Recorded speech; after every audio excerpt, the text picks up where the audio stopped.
Eh bien, bonjour à tous, bonjour à tous, bonjour à toutes. On est en live, c'est parti pour la hotline de Christophe aujourd'hui. On va traiter un petit sujet aujourd'hui qui m'intéresse parce que j'en ai parlé avec mes élèves cette semaine dans mon mastermind Imoquantum et c'est que je remarque que beaucoup de vous, beaucoup d'entre vous, beaucoup de conseillers immobiliers, beaucoup d'agents immobiliers font des visites touristiques. Quand vous avez des acquéreurs, vous faites beaucoup de visites touristiques, vous faites le guide touristique dans les appartements, dans les maisons. C'est un des sujets qu'on va traiter aujourd'hui. Mais avant tout, eh bien, je suis là pour répondre à vos questions. C'est le principe de cette émission hebdomadaire. Vous avez certainement beaucoup de questions que vous voulez me poser. Donc, allez-y, vous mettez en commentaire. Vous commencez, ceux qui sont là, vous me mettez en commentaire. Vous me dites déjà un petit coucou. Vous me faites Hello Christophe, je suis là, etc. hein. Et puis moi, je vous réponds en direct. Alors, j'ai toujours un petit décalage. Par contre, quand vous mettez votre commentaire, je le vois des fois 1 ou 2 minutes après. Et de même, quand moi je dis quelque chose, eh bien vous le voyez, vous entendez ce que moi je suis en train de dire en live 1 ou 2 minutes après que je l'ai dit. C'est le système technique, c'est comme ça que ça fonctionne. Et j'ai pas trop le choix. Je vais juste voir qui est là. Hop, je vous laisse un petit commentaire pour voir qui est là. Vous me le dites, hein, et vous me dites qui est là, quel est votre nom, juste pour savoir, voilà, hein, si vous êtes là, vous me mettez votre nom, vous me dites d'où vous êtes, comme ça je sais vous localiser un petit peu. Voilà, et bien sûr, si vous avez des questions, n'importe quelle question sur le closing, sur comment est-ce que vous devez aborder un acquéreur, un visiteur qui veut, un vendeur qui veut pas baisser son prix, par exemple.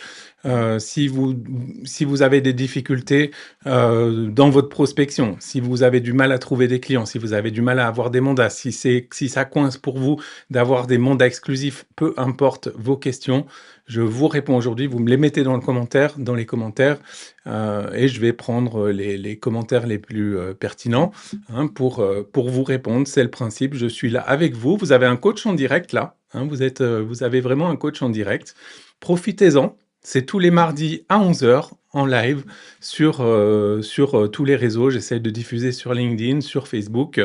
Euh, et puis, euh, et puis voilà. Et puis, il y aura un replay pour ceux qui ne sont pas là, hein, parce que bien sûr, vous êtes peut-être pas là. Vous êtes peut-être justement en visite immobilière. Peut-être que vous avez des rendez-vous hein, juste avant le déjeuner. Je ne sais pas. Donc, peu importe. Vous aurez le replay, il est sur ma chaîne YouTube pour ceux qui veulent le voir. Donc allez-y, mettez-moi en commentaire qui est là, qu'on sache un petit peu. Si vous étiez là en live, vous mettez un petit hashtag live. Si vous êtes là en replay, vous mettez un hashtag replay.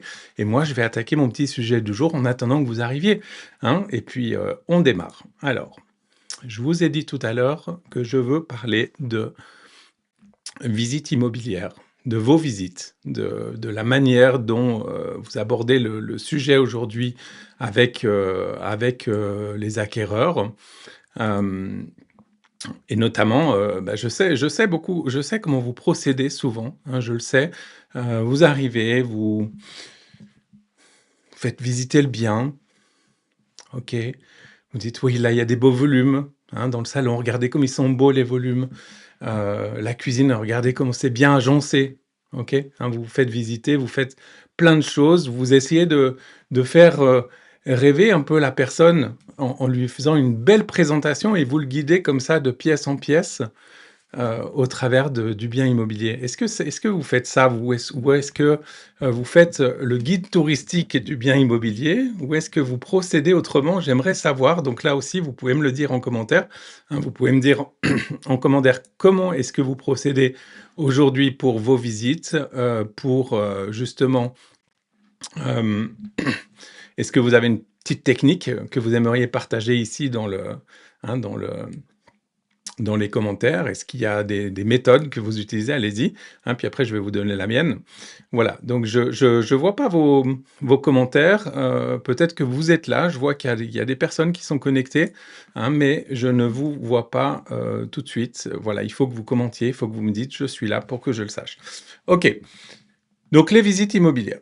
Les visites immobilières, je vous l'ai dit, pas top quand on fait le guide touristique. Ok, vous n'êtes pas un guide touristique, vous êtes un agent immobilier, vous êtes là pour closer.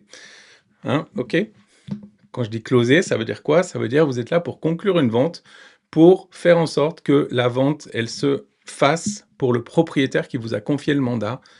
C'est le but ultime pour le propriétaire, hein, d'avoir une vente au meilleur prix et pour vous, bien sûr, de récupérer votre commission à la fin parce que vous avez vendu et de gratifier tout le travail que vous avez fait, en amont sans être sûr d'être payé, hein, par une vente, par un compromis de vente d'abord et puis tout ce qui s'ensuit. Vous connaissez la musique, je ne vais pas vous rappeler ça. Voilà, donc notre, visite aujourd'hui, c'est vraiment une façon de procéder, hein, qui, je pense, vous fait perdre beaucoup, beaucoup, beaucoup d'opportunités de faire le guide touristique. Et alors, vous allez me dire: «Ouais, Christophe, comment on fait alors? Hein, si on fait pas, si on va pas présenter les pièces une par une comme ça, comment est-ce qu'on fait?» OK? En fait, bien sûr que vous êtes obligé de mener, la personne, le visiteur, l'acquéreur, vous êtes obligé de le mener dans les différentes pièces de la maison, dans le jardin et cetera, hein, ça fait partie des choses. Le problème que vous avez souvent, et vous me direz si c'est le cas, OK? C'est que vous affirmez les choses à la place de l'acquéreur et vous lui laissez pas l'espace de se projeter dans le bien. Bien sûr qu'il y a des visiteurs qui arrivent, qui se projettent tout de suite, hein, c'est ce qu'on appelle le fameux coup de cœur, voilà, hein, mais je pense que vous perdez beaucoup de choses parce que vous affirmez des choses, vous affirmez vous-même à la place de l'acquéreur, ce que lui pourrait penser, hein. Je vous le dis pas, je vous donne un exemple. Par exemple, vous dites, voilà: «Regardez la chambre, il y a un dressing, il y a un très beau dressing», heu et vous affirmez, «Bah, ça serait parfait pour madame». D'accord? Vous voyez, vous affirmez à la place et l'erreur, qui va être faite ici, c'est souvent, eh bien, de ne pas poser de questions et de ne pas laisser le l'acquéreur se projeter lui-même, en lui posant une question. Donc je vais vous montrer un petit peu comment vous devriez peut-être faire et vous allez essayer ça, hein, sur vos prochaines visites, vous essayez puis vous me direz ce que vous en pensez. Donc l'agent immobilier classique, le conseiller immobilier classique, il affirme, il dit: «Regardez ce grand salon traversant, c'est super lumineux, regardez en plus il y a une double exposition, c'est magnifique». OK? Mais nous, on veut une autre approche. On veut une approche par le questionnement. On veut parler, être celui qui parle le moins et laisser l'acquéreur être celui qui parle le plus. Donc je vais vous donner une petite technique, hein, c'est simplement, on lui pose une question. Donc si on s'imagine maintenant, on revient dans notre salon qui est lumineux, qui est magnifique et cetera, qui est traversant, pourquoi pas, hein, il y a vraiment, un bel espace. Pourquoi ne pas poser la question à votre acquéreur? Vous lui faites faire le petit tour de la pièce, puis après, vous pouvez lui demander: «Par rapport à cher monsieur l'acquéreur ou monsieur, madame les acquéreurs», hein, vous les nommerez comme vous voulez bien sûr, hein, monsieur et madame Dupont. Par rapport à l'appartement dans lequel vous vivez actuellement, quand comment vous vous sentez dans cette pièce, vous? Vous voyez? Je vais poser la question, je vais laisser l'acquéreur venir à moi. Je ne vais pas essayer de lui vendre la pièce. Je vais laisser l'acquéreur venir à moi, me donner ses émotions, me donner son ressenti et puis là, il y a plein de choses qui vont sortir quand je pose une question comme ça. Lui, d'abord, va me dire, bah, ce qu'il vit, ce qu'il pense, comment il se projette lui et c'est pas moi qui vais l'affirmer à sa place. C'est lui qui va me le dire et puis là, vous allez avoir toutes les objections qui vont sortir. OK? «Ah oui, c'est vrai que c'est lumineux, mais ah, c'est vrai que c'est sympa, mais», vous voyez? Et là, vous allez avoir toutes les objections et juste avec une seule question, vous allez avoir tout ce qu'il faut pour aider cette personne à se projeter dans le bien ultérieurement ou peut-être à comprendre qu'elle aura jamais le coup de cœur avec ce bien et que ça sert à rien de perdre votre temps derrière à continuer de lui faire la visite, hein, puisque ça colle pas. Alors, allez-y, vous me le dites en commentaire, vous me dites comment vous vivez ça vous me dites, justement, hein, comment, Vous me dites, vraiment, comment vous faites vos visites actuellement? Est-ce que c'est votre cas? Est-ce que vous avez déjà essayé de poser des questions comme ça? Alors, je suis sur un logiciel là de diffusion, peut-être que vous êtes en train de le commenter, en fait, je le vois pas. Je vois que vous êtes connectés, je vois qu'il y a du monde connecté, mais je ne vois pas vos commentaires, c'est assez bizarre d'ailleurs. C'est la première fois que j'utilise ce logiciel, donc c'est peut-être un petit bug, hein, il y a pas de souci, on va voir ça. Je vais aller voir, tiens, sur les réseaux sociaux d'ailleurs, si vous avez commenté quelque chose, parce que peut-être que vous avez commenté et que je ne l'ai pas vu. Alors on va aller voir ça. Je regarde tout de suite. Hop. Donc on est cool, c'est l'heure du déjeuner, on n'est pas en stress, on a du temps et vous allez pouvoir me poser toutes vos questions. Allez-y, éclatez-vous, hein, je suis à votre disposition pendant 1 heure, profitez-en. Et puis, je ne sais pas si tu m'entends Alexandre, mais Alexandre, tu m'as posé une question tout à l'heure, je vais te répondre aussi, je vais aussi te répondre, tu m'as demandé en fait, tu m'as dit: «Oui, il y a le propriétaire, j'ai un propriétaire qui a son beau-frère dans l'immobilier qui veut absolument passer par lui». Alors le fameux beau-frère dans l'immobilier, le fameux «j'ai un ami dans l'immobilier», c'est un grand classique, on va en parler aussi tout à l'heure. OK, bon, je vois pas vos commentaires, c'est pas grave, je sais pas où vous êtes. Je vois que vous êtes connectés, mais je sais pas parce que c'est diffusé sur LinkedIn, c'est diffusé sur YouTube, c'est diffusé je sais plus où, sur Facebook, et effectivement, peut-être que vous m'avez mis des commentaires que je vois pas. En tout cas, je les vois pas tout de suite, donc c'est pas un problème. Je vais juste vérifier une chose. Hop, je sais pas, en attendant, il fait pas trop chaud chez vous là? Comment c'est, avec cette canicule en ce moment, chez vous là? C'est un peu compliqué là, hein? Il fait très, très chaud pour prospecter, pour faire du porte-à-porte. Comment vous faites là en ce moment? Dites-le moi, hein, aussi. OK, bon, écoutez, je vois qu'il y a pas de commentaires, c'est pas grave, on va continuer. Donc voilà, je parlais des acquéreurs, hein, et donc c'est une approche inversée, d'accord? C'est ce que j'appelle moi du closing transformationnel. C'est-à-dire qu'on est on n'est plus sur un mode d'affirmation, on est sur un mode de questionnement et ça change tout, d'être celui qui parle le moins. Donc là, je vous ai fait l'exemple, pour un acquéreur, hein, on peut faire un deuxième exemple. Allez, on va faire un deuxième exemple. Imaginons maintenant vous visitez le jardin de la maison, il y a une piscine, et vous arrivez et voilà, on arrive dans le plus bel espace de la maison, l'espace jardin avec une magnifique piscine. Qu'est-ce que vous en savez que l'acquéreur qui est là, le visiteur, qu'est-ce que vous en savez que lui pense que la piscine, elle est magnifique? Pourquoi vous affirmez des choses comme ça? Vous faites le guide touristique là quand vous faites ça. Vous voyez? Posez-lui la question. Posez-lui la question. Hem, vous posez-lui des questions où il pourrait se projeter. Par exemple, vous pouvez lui demander, hem: est-ce que vous vous verriez boire un petit cocktail là au bord de la piscine, l'été prochain? Vous voyez? Là, je pose une question où la personne, elle va pouvoir me répondre et ça change tout dans l'approche de la vente.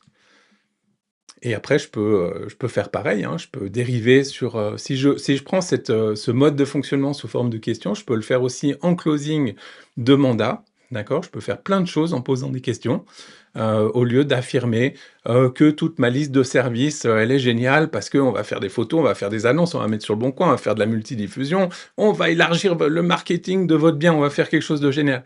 OK?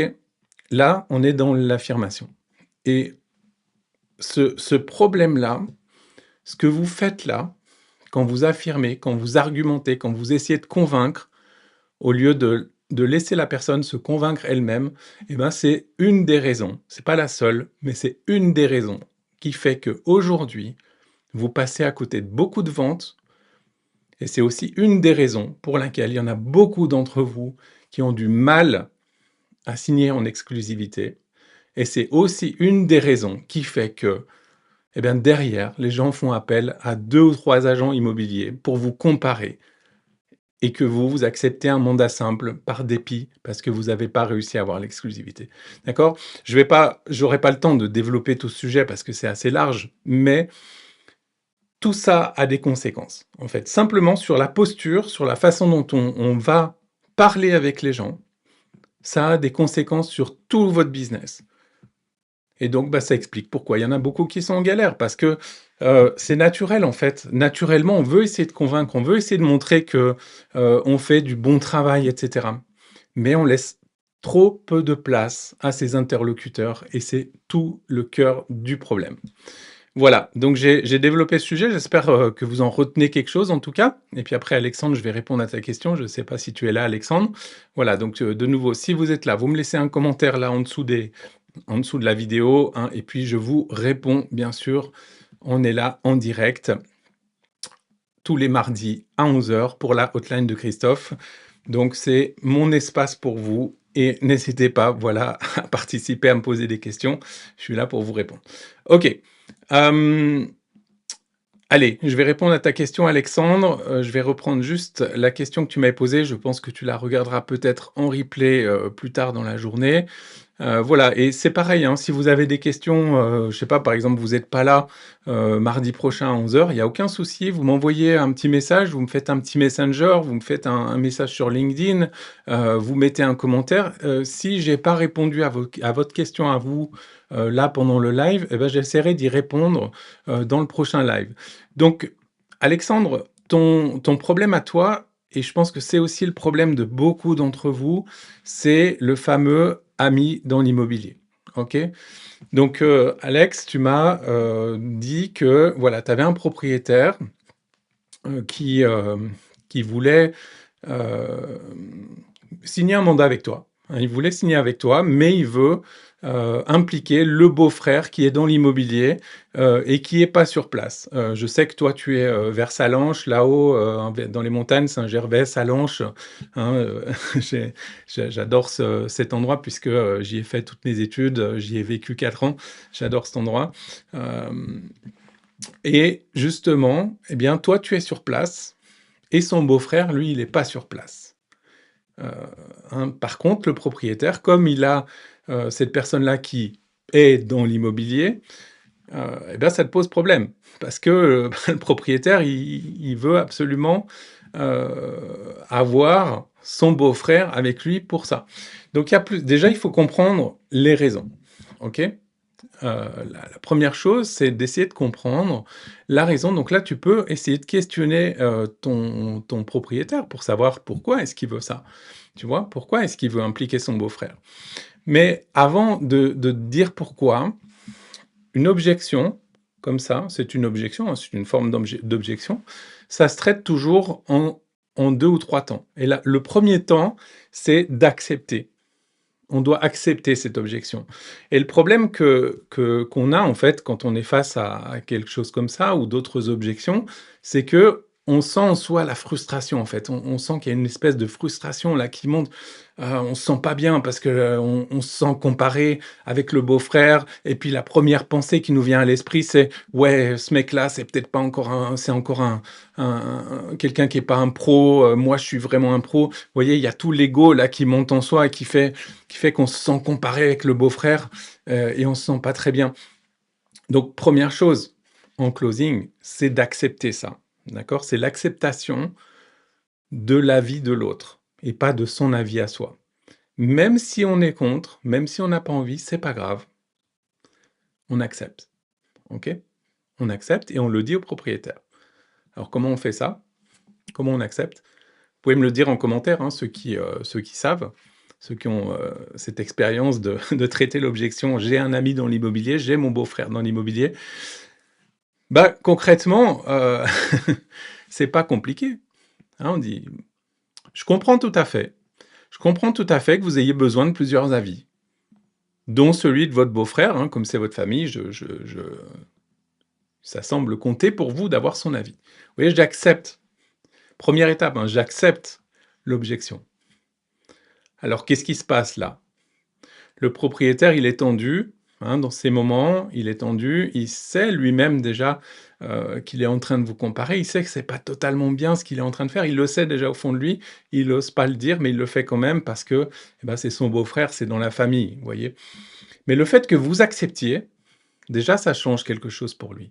Il y a une pression là chez lui qui redescend, OK? C'est: «Ouf, il a accepté», OK?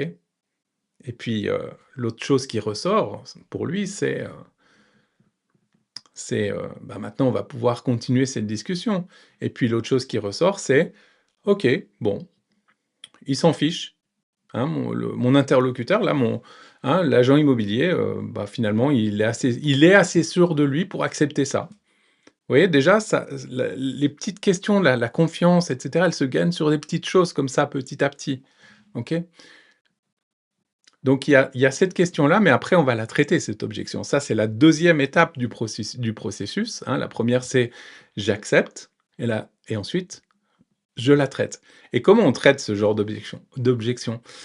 Eh ben, en psychologie de vente, on va amener ce qu'on appelle le doute, OK? C'est-à-dire qu'on va amener la personne à douter d'elle-même et de sa démarche de nouveau, mais on va pas lui dire l'erreur ici, c'est de dire: «Ouais, mais votre beau-frère, est-ce qu'il s'y connaît en immobilier et cetera, vous êtes sûr?» Vous voyez? Ça, c'est l'erreur. Ça, c'est l'erreur. De nouveau, on est dans l'affirmation et ça, c'est la grande erreur que vous pouvez faire. Donc, étape 1, on accepte. Étape 2, on va amener le doute et on amène le doute par du questionnement. À votre avis, là, vous pouvez me le dire aussi en commentaire, comment est-ce que vous faites ça? Qu'est-ce que vous dites aux propriétaires dans ce moment-là? Vous pouvez me le dire en commentaire. Moi, je vais dérouler, je vais continuer. C'est pas très compliqué. Vous allez simplement poser la question. Ah OK, très bien qu'il y ait votre beau-frère. Comment est-ce qu'il va faire? Comment est-ce qu'il va s'y prendre exactement? Vous voyez, vous allez laisser la personne dire le déroulé de tout ça. Et vous allez le questionner petit à petit, comment il va s'y prendre exactement? Qu'est-ce qu'il va faire exactement? On peut aller sur d'autres questions, hein. Vous répondez et vous réagissez à sa réponse. OK? Comment est-ce qu'il va faire votre beau-frère quand il y aura une visite alors qu'il est à 2 heures d'ici? Comment est-ce qu'il va faire quand il y aura une visite à 14 heures un samedi, que moi je suis sur place et que votre beau-frère il est à 2 heures d'ici? Comment est-ce que vous allez gérer ça, monsieur le vendeur? Vous voyez, j'amène le doute petit à petit. Hein, donc Alexandre, vraiment pour te répondre, c'est vraiment comme ça qu'il faut que tu y ailles. C'est de question en question qui vont amener le doute et la personne, au final, à force de questionner, elle va finir par réagir. Elle va finir par se rendre compte elle-même qu'elle fait une erreur avec sa démarche. Et vous n'aurez pas besoin, vous, d'affirmer que c'est une erreur. Laissez-le lui-même se convaincre. Et c'est ça le secret du closing, hein. S'il y a quelque chose que vous devez retenir aujourd'hui, c'est ça. N'affirmez pas, posez des questions, acceptez, posez des questions. Soyez la personne qui parle le moins dans l'histoire et vous verrez que ça va tout changer pour vous.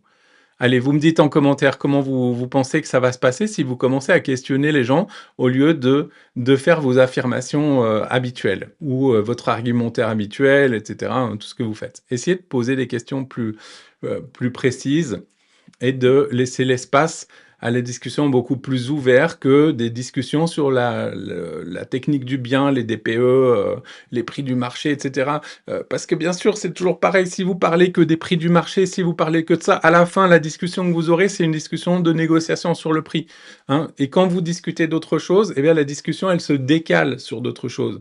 Bah, ça aussi, ça explique pourquoi est-ce qu'à la fin, vous n'arrivez pas à faire vos baisses de prix. Parce que vous centrez tout là-dessus.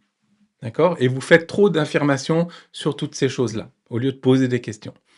Voilà. Donc si vous avez quelque chose à retenir aujourd'hui, c'est poser des questions à vos interlocuteurs, que ce soit des vendeurs, que ce soit des acquéreurs, ou n'importe qui, même vos enfants. Ça, en éducation, de ses propres enfants, ça marche très bien aussi. OK, allez, je vais faire un petit point, savoir, où vous êtes, si vous êtes là, si je vous vois. En tout cas, je vois qu'il y a des likes, je ne vois toujours pas de commentaires. C'est une des premières émissions, hein, donc évidemment, j'ai pas encore beaucoup de monde, il y a pas de souci avec ça, hein. On va grandir, on va avoir de plus en plus de monde. Je fais travailler du marketing derrière pour qu'on ait de plus en plus de monde dans la hotline de Christophe, hein. Je le rappelle, chaque mardi à 11 heures. J'ai lancé cette émission, c'est tout nouveau et je vais vous accompagner là, tout l'été et bien au-delà, avec avec mes réponses à toutes vos questions. Donc là, j'ai pris aujourd'hui des sujets classiques. La semaine prochaine, on fera autre chose. Hein, la semaine prochaine, on traitera d'un autre sujet. Je vais prendre des sujets, mais venez avec vos questions la semaine prochaine. Hein, venez avec vos questions, venez avec vos difficultés. Vous essayez de reprendre, par exemple, ce qui s'est passé pour vous la semaine d'avant. Peut-être que vous avez eu un vendeur extrêmement têtu et vous n'avez pas su le gérer. Bah, voilà, vous venez là à 11 heures. Vous avez quelqu'un qui va vous répondre, qui va vous aider. Ok, ne soyez pas seul, ne restez pas seul dans votre petit coin là, à douter de vous, etc., à pas savoir comment gérer les situations. Hein, vous venez, vous me posez vos questions et moi je vous réponds. Ok, voilà, très bien. Bon, si on n'a pas de questions, ben, je vais laisser l'émission. Je vais laisser cette session pour aujourd'hui et puis on va aller déjeuner bientôt, hein, avant, avant la canicule. Justement, dites-moi aussi comment vous faites avec cette canicule, est-ce que, qui est totalement insupportable, hein. Chez moi, il fait très chaud, alors dans mon bureau, c'est génial parce que j'ai la clim. Par contre, dehors, c'est insupportable, hein. Je ne sais pas si vous faites du porte-à-porte, je ne sais pas du tout, mais c'est quand même pas évident. Par contre, il y a quand même une chose, même si c'est difficile de prospecter, heu, il y a une chose, c'est que les gens, ils sont enfermés chez eux en ce moment. Hein, les propriétaires sont à la maison et à chaque événement climatique, quand il pleut, quand il fait pas beau, et ben c'est sûr qu'on n'a pas envie d'aller prospecter, mais c'est le moment où il y a les propriétaires qui sont là en tout cas. Hein, c'est le moment où vous aurez le plus de taux de réponse en sonnant au portail. Alors bien sûr, vous allez devoir sortir le parapluie et tout, mais c'est comme ça. Donc des fois, il faut penser aussi à l'envers de ce que nous on veut, hein. Il fait pas beau, bien sûr, j'ai pas envie de sortir sous la pluie, mais c'est là où il y a les propriétaires qui sont là, mais il y a pas que les propriétaires qui seront là. Il y a aussi vos concurrents qui vont pas aller prospecter parce que, ils sont, aussi comme vous, ils aiment pas la pluie, hein, ils aiment pas prospecter sous la pluie. Bah, quand il fait trop chaud, c'est pareil. On prospecte moins, on a moins envie, c'est désagréable. Peut-être qu'on peut pas aussi, hein, parce que c'est pas évident de prospecter quand il fait trop chaud, de faire du porte-à-porte. Hein, quand il fait 40 degrés dehors, c'est sûr que pour une raison de santé, on peut peut-être ne pas aussi pouvoir prospecter. Hein, mais voilà, c'est une chose. On se dit, les gens vont être à la maison, ils vont être enfermés à la maison. Nous, on va rentrer dans les maisons, on va être au frais, etc. Ils vont nous inviter même à boire un petit café pour certains. On va peut-être passer un bon moment. Et puis surtout, bah, nos concurrents, ils vont pas faire ça parce que justement, ils vont dire: «Ah, c'est la canicule, il fait trop chaud, je vais pas sortir, nanana». OK, bah, vous faites quoi alors pour acquérir des mandats si vous sortez pas prospecter? Alors bien sûr, il y a pas que le porte-à-porte, il y a la prospection digitale, tout ça. Il y a plein de moyens. Il y a aussi le premier moyen qui est là-dedans, dans un téléphone, hein, liste chaude. Quand il fait trop chaud, on peut appeler pas mal de monde. Voilà. Allez, je vais plier mon sujet du jour. J'espère que ça vous a fait réfléchir. Le questionnement. On se reparle la semaine prochaine, mardi 11 heures. C'est le rendez-vous à ne pas manquer. Ok, venez me poser toutes vos questions. Je suis à votre disposition pour vous. Allez-y, je vous souhaite un très très très très bon appétit et puis on se voit la semaine prochaine, mardi à 11 heures. Ciao, ciao à tous. La qualité des contenus des publications, énorme. Voilà, c'est pas un coût, c'est un investissement pour marcher sur le chemin de sa propre réussite. Et toi, tu nous guides vers ce succès. Les gens m'en parlent régulièrement. Je me dis que la meilleure des choses que j'ai pu faire dans ma vie, c'est investir sur moi-même. Et en fait, on n'en tire que des bénéfices. De mon côté, tu vois, j'ai rentré une maison grâce au travail passé, mais aussi présent, une de plus. Donc voilà, comme quoi, hein, ça marche. Moi, j'ai rentré un commerce hier, grâce à Facebook. 4 mandats dans Messenger. Sur lotissement, je marchais tranquillement, j'étais en train de faire ma prospection et une dame m'a gentiment couru derrière et dit: «Ah, je vous connais, je vous ai vu sur Facebook et voilà, j'ai un bien à vendre et je veux absolument que ce soit vous.» Est-ce que vous avez aimé cette semaine? Moi, c'était super. Et puis, il n'y a pas de mots, en fin de compte. Enfin, moi, je sais que je me suis remise en question sur pas mal de trucs. Et je sais que j'avais pas forcément de bonnes méthodes, mais ça m'a mis une pêche incroyable. Ça apporte, ça booste, il y a la preuve que ça fonctionne. Il y a 2 jours, j'étais dans un café avec un monsieur là qui va vendre 3 terrains. Il est couvreur, on va échanger des informations. Tout ça, c'est du Facebook. J'ai pas énormément de gens dans mes contacts. Enfin, 500, je trouve que tu dis souvent que c'est à partir de 1000 qu'il se passe des choses. Vraiment. Ce que j'ai aimé dans l'approche, c'est l'authenticité. Ce que j'ai fait sur Internet, que j'avais des fois pas l'impression que ça marchait, et sur le terrain, ça a été un effet, c'est génial, quoi. Aujourd'hui, j'ai une structure, je sais organiser mon profil, je sais organiser ma page, je sais ce qu'il y a à mettre dedans, quand il y a à le mettre dedans, et pouvoir faire dynamiser et fructifier ce nombre de personnes qui nous suivent, qui nous contactent et qui nous invitent à les rencontrer. Donc si on veut fonctionner, avoir les bonnes méthodes, faut venir. Derrière, ça fait une autorité énorme. Les gens, moi, dès que les gens me voient, ils me parlent de ça, en fait. C'est carrément les gens qui sont venus me chercher. Petit à petit, je rééquilibre entre ma présence physique et la présence digitale, quoi. Et c'est vrai que ça a porté ses fruits. Donc c'est un travail de longue haleine, mais il faut rien lâcher, quoi. Et ça rapporte. C'est la bonne méthode. Sans aucune hésitation, faut y aller. On a des résultats, mais vraiment des résultats.